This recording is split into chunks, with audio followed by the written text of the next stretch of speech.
നമ്മുടെ പ്ലസ് ടുവിന്റെ board exam എന്ന് പറയുന്നത് ഇനിയിപ്പോ എന്താ ഡേറ്റ് വന്നിട്ടുള്ളത്? മാർച്ച് 6-ാം തീയതിയാണ്. ഇന്നത്തെ ഡേറ്റ് എന്താ?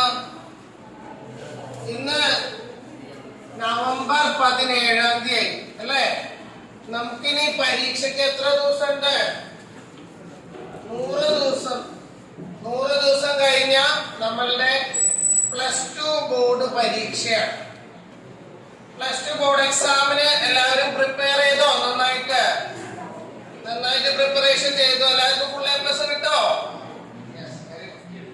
അപ്പൊ നമ്മള് ഇവിടെ ഈ ഒരു നോട്ടീസ് എല്ലാവർക്കും കിട്ടിയില്ലേ?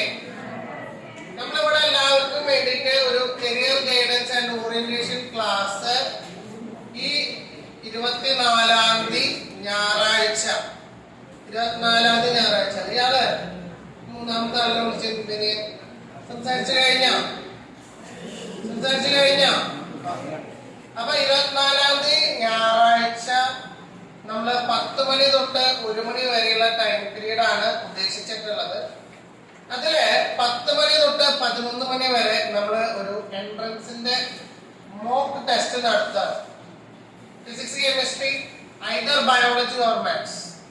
60 ചോദ്യം, 60 മിനിറ്റ്, 1 മണിക്കൂറിന്റെ ഉള്ളില് പരീക്ഷ കഴിഞ്ഞാൽ, അരമണിക്കൂർ വാല്യുവേഷൻ ടൈം കഴിഞ്ഞാൽ 11:30-ക്ക് ഫസ്റ്റ് കിട്ടുന്ന കുട്ടിക്ക് 10,000 രൂപ, സെക്കൻഡ് കിട്ടുന്ന കുട്ടിക്ക് 5,000, തേർഡ് കിട്ടുന്ന കുട്ടിക്ക് 3,000 രൂപ. അങ്ങനെ നമ്മള് ഒരു പ്രൈസ് മണി നമ്മള് ഡിസ്ട്രിബ്യൂഷൻ നടത്തുന്നുണ്ട്.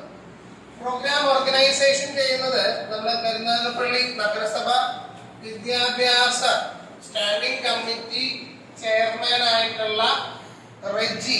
അതിലൊരു ഫോട്ടോ കാണാൻ പറ്റും ഇല്ലേ? ബിൽഡിങ്ങിന്റെ അടുത്ത് ഭാഗത്ത് അയാളാണ് ഈ വിദ്യാഭ്യാസ സ്റ്റാൻഡിംഗ് കമ്മിറ്റിയുടെ ചെയർമാൻ എന്ന് പറയുന്ന വ്യക്തി. അപ്പൊ അത് നിങ്ങൾക്ക് വളരെയധികം ഉപകാരപ്പെടുന്ന ഒരു പ്രോഗ്രാം ആയിരിക്കും. നമ്മുടെ പാരന്റ്സിനെ നമ്മൾ ഈ പ്രോഗ്രാമിലേക്ക് ഇൻവൈറ്റ് ചെയ്യുന്നുണ്ട്.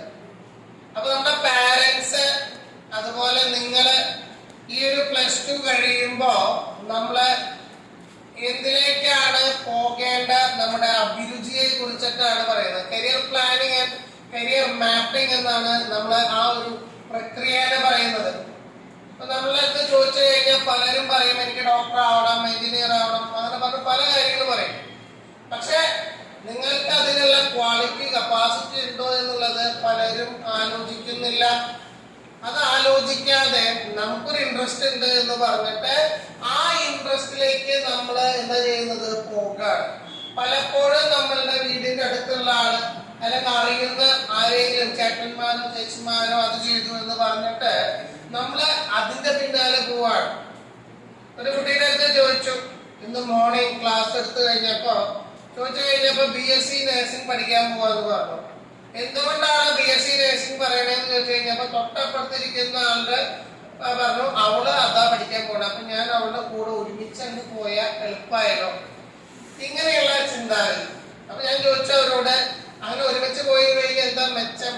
ഞങ്ങൾക്ക് ഒരേ റൂമിൽ താമസിക്കാം, ഭക്ഷണം എന്തെങ്കിലും ഉണ്ടാക്കി കഴിക്കാം, വീട് ഞങ്ങൾ അടുത്താണ്, LKG തൊട്ട് പ്ലസ് 2 വരെ ഞങ്ങൾ ഒരേപോലെ അടുത്തടുത്തിരുന്ന് പഠിച്ചതാണ് എന്നൊക്കെയാണ് അവര് കൺക്ലൂഷൻ പറയുന്നത്. അത് ശരിയാണോ? നമുക്ക് നമ്മളുടെ വ്യക്തിത്വം ഉണ്ട്. ആ ഫ്രണ്ട്ഷിപ്പും കാലഘട്ടം എല്ലാം കുറച്ച് നാളെ ഉണ്ടാവുള്ളൂ. 10-26 വയസ്സ് കഴിഞ്ഞ് കഴിഞ്ഞാൽ നമ്മളൊരു ഫാമിലി ആയിട്ട് നമ്മൾ മാറും.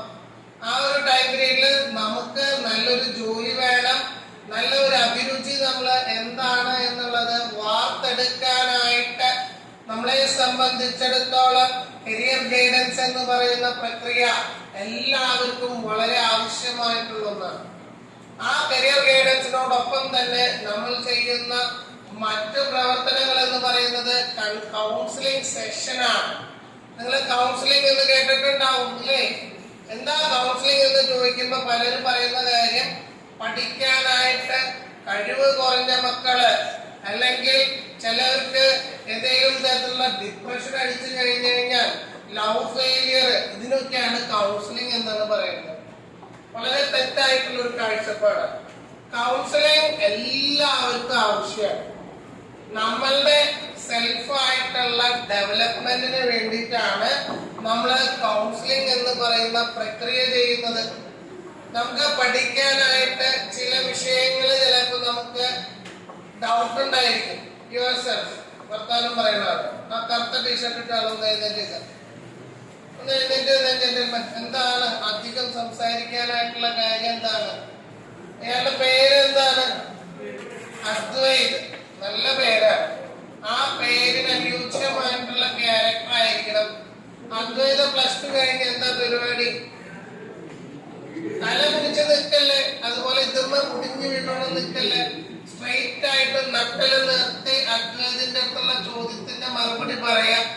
+2 കഴിഞ്ഞിട്ട് അദ്വൈത് എന്താണ് ചെയ്യാനായിട്ട് പോകുന്നത് ഉണ്ട് നോക്കാം. അദ്വൈത് പ്ലീസ്, ഞാൻ ഇയാളുടെ മുഖത്ത് നോക്കിയല്ലേ സംസാരിക്കണേ. അപ്പൊ ഇങ്ങനെ പൊടിഞ്ഞു ചെയ്യാമോ? Yes please answer me.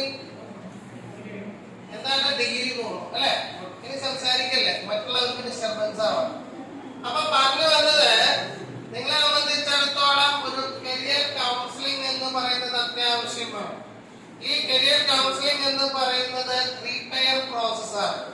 3 ഭാഗങ്ങളായിട്ടാണ് career counselling എന്ന് പറയുന്ന പ്രക്രിയ നടക്കാം. ഒന്നാമത്തെ ഭാഗം നിങ്ങളുടെ അടുത്ത് ഡയറക്റ്റ് ആയിട്ടുള്ള കുറച്ചു നേരം നിങ്ങളായിട്ടുള്ള കൗൺസിലിംഗ് നടക്കും. നമ്പർ 2 എന്ന് പറയുന്നത് നിങ്ങൾക്ക് വേണ്ടിയിട്ടുള്ള ഒരു അഭിരുചി പരീക്ഷ എന്ന് പറയുന്ന പ്രക്രിയ ചെയ്യാണ്.